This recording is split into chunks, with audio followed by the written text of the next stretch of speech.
Alpha Visuals YouTube channel එකේ තවත් එක් වීඩියෝ එකකට ඔයාලව සාදරයෙන් පිළිගන්නවා. මෑතකදී ජනතා අයිතියට පත් කරන ලද තම්බපවනි සුළං විදුලි බලාගාරය පිළිබඳව ඔබ අසා නොමැති කරුණු කීපයක් ගැන ඔබ දැනුවත් කරන්නයි මේ සූදානම. තම්බපවනි විදුලි බලාගාරය හැදුවේ මන්නාරම වෙරළ තීරයේ කිලෝමීටර් 13ක් දිගට. ඉතින් මේ තම්බපවනි වලින් වසරකට විදුලි ඒකක 400ක් නිපදවනවා වගේම මෙගාවොට් 100ක විදුලි ශක්තියක් ජාතික විදුලි බල පද්ධතියට එකතු කරනවා.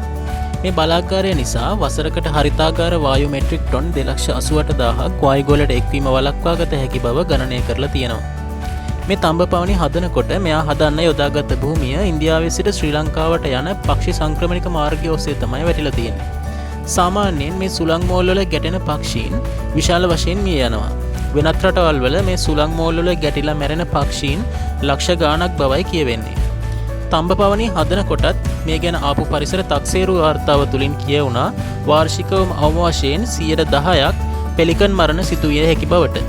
විශේෂයෙන්ම මේ හුලම් මෝලට පහලින් වන් කාලයේ අබේ භූමිය තියෙනවා. ඒ පුලියදිව් තිරුකේශ්වරම් පල්ලිමුනේ වන් කාලයේ හා මන්නාරම් දූපතේ යාබද මුහුදු තීරයෙහි මේ රැම්සා අබේ භූමිය පිහිටලා තිබෙන්නේ. මේ රැම්සා භූමියෙහි 2017 වසරේදී පමණක් කුරුළු විශේෂ 433ක් වාර්තා වෙලා තියෙනවා. ඉතින් මේ ගැන දැනගත්තම හේමන්ත විතානගේ ප්‍රමුඛ පරිසර යුක්ති කේන්ද්‍රය ඇතුළු පරිසරවේදීන් කිහිප දෙනෙක් මේ ගැන දැනගෙන එයට විරුද්ධ වුණා.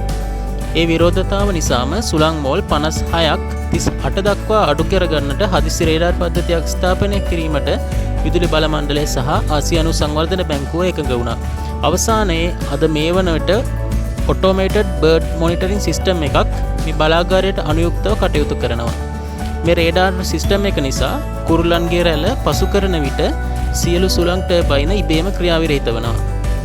රේඩාර් පද්ධතිය තියෙන්නේ ආදම්ගේ පාලමේ යම් තැනක කියලායි කියවෙන්නේ. මේ වෙනුවෙන් කටයුතු කරපු අදාළ පරිසරවේදීන් හා අදාළ ආයතනවලට ස්තුතිවන්ත විය යුතුයි. මෙලෙස ඇතිවීමට තිබූ හානියක් අවම කරගන්න කටයුතු කිරීම නිසා. ඇත්තට මේ බලාගාරය මේ හේතු නිසා සුවිශේෂී වෙනවා. ඒ කියන්නේ රැම්සා තෙත්බිමකට එන සංචාරක පක්ෂීන්ගේ අනාගතය සුරක්ෂිත කිරීම නිසාත් මෙතෙක් ඉදි වූ විශාලතම පුනර්ජනනීය විදුලි බලාගාරය නිසාත් මේ විශේෂ වෙනවා.